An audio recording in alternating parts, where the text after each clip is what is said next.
A porchetta is usually a whole loin and belly section of a pig. We thought, why the heck has nobody ever done that with beef?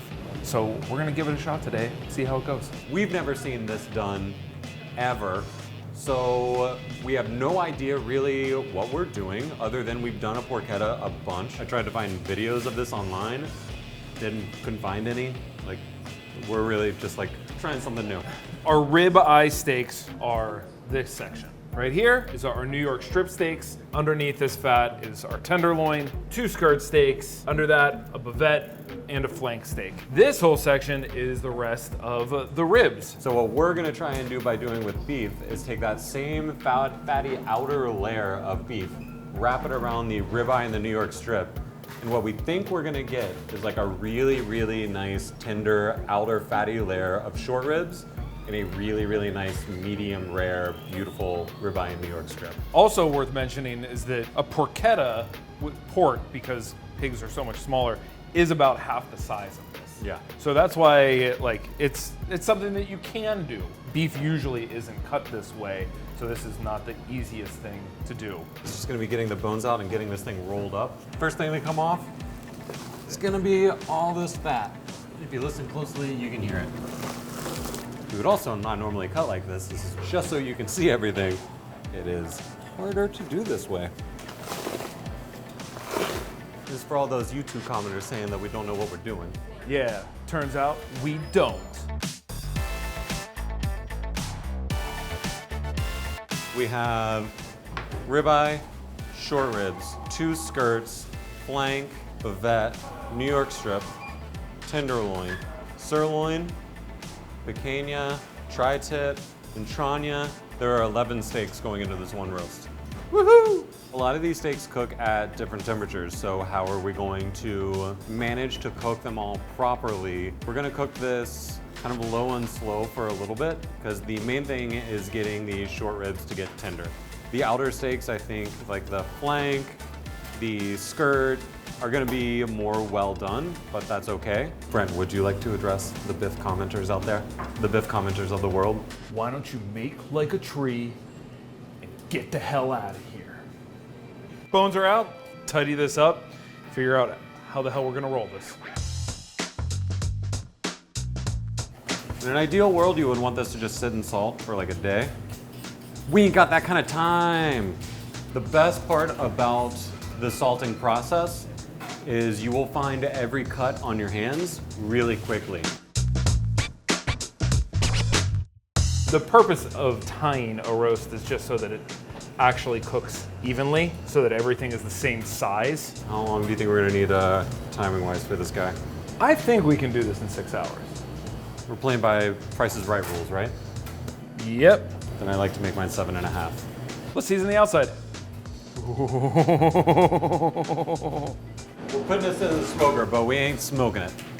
Just want to keep it at a nice low temperature. I've never had a roast that actually took 2 people to lift it up. What's that? I'm really curious what this actually weighs. I'm gonna say 45 pounds, 60 pounds, 61 pounds. I'm really freaking stoked about this whole thing. I think it's gonna be awesome. Let's do it. This is ridiculous. Yep.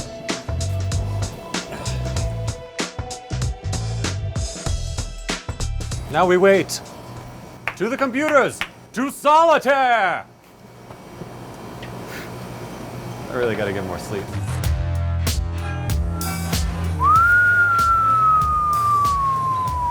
It's 7 o'clock, so it's been 7 hours in the smoker. It's 130 degrees, so it's gonna be pretty much medium rare. It'll probably shoot up another 5 to 10 degrees. We have with us our good friend John Perry, Hey, John Perry. because someone had to carry the very cumbersome, awkward, heavy board that we're gonna put this on, and I didn't want to do it. You ready? Oh, that's a heavy roast.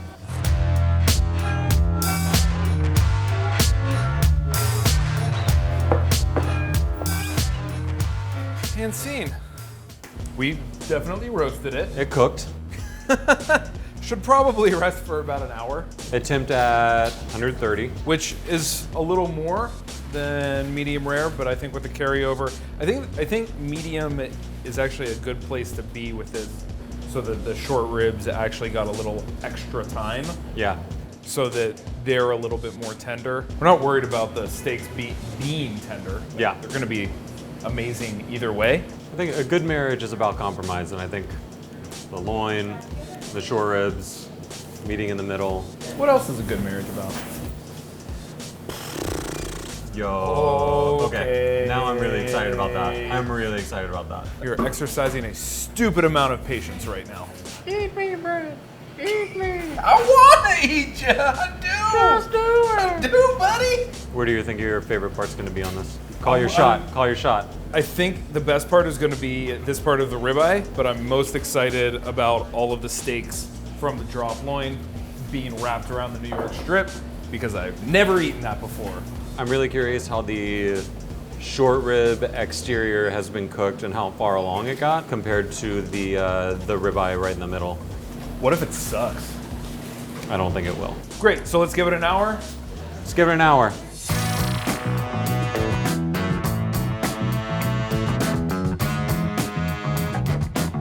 We're ready to cut into this thing. Brent, would you like to have the honors? Ben?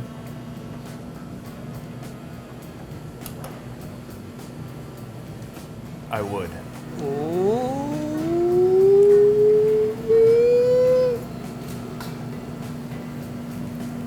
Oh, yeah, okay. It worked. That worked. That was the most expensive experiment that paid off that we've ever done. Congratulations. Thank God. The short rib is all mid-well. We wanted that to cook all the way through so that all the fat would actually render. And we wanted the ribeye to stay medium rare. I think it looks fucking awesome. Let's cut a slice. This is super exciting because at a steakhouse, you get the prime rib. The prime rib is the whole rib loin, which is usually just this cut. This is so much more. It actually shows the whole animal, so I'm so excited to eat it. Which do you want first? You want the... I want the short rib. The short rib? Yeah. Yeah. That's great. You usually have braised short rib, which is tender and juicy and falls apart, but tastes like red wine and rosemary. This actually tastes like roast beef, but well done roast beef that's super duper fatty. It's amazing. We should try the ribeye now? Yep, let's do that. That's a perfect prime rib. That's a really perfect prime rib. And then just simple, perfect prime rib. What do you want from us? We just made it perfect. This is amazing. This is an amazing experience. Turns out it was a good idea. You can make a beef porchetta. Beefetta? You just need a better name for it. Beefetta? Thank God it's not just the two of us eating this. We invited a bunch of friends. They're gonna start helping us. Let's do some damage.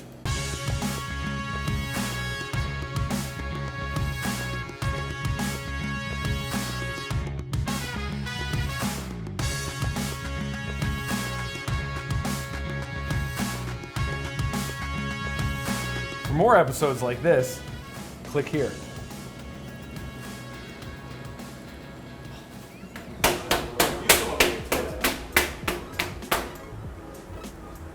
This is fun as hell. So it looks pretty good.